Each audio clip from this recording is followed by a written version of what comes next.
So I'm still trying out these new markers I got by Artist Loft, and I wanted to finish off the 4 little drawings, or 3.5 really, because that lizard down there does not count. I wanted to finish off these drawings by drawing my favorite animal in the world, which is a fox. And rather than telling you my whole art process like I've done before, I kind of wanted to talk about why the red fox is like my favorite character, and it starts in 1970 something, the year that I was not born, okay?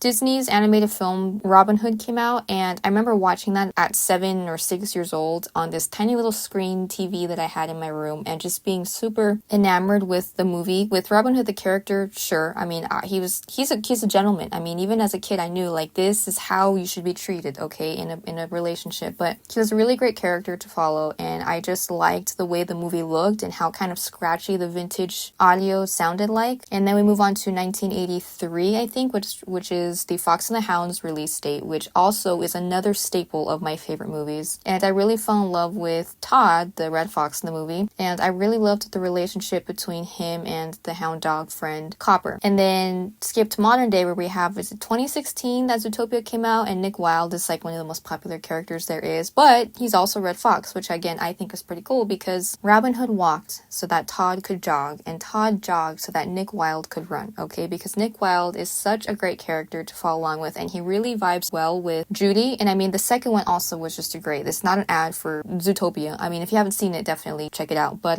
anyway, back to the art actually.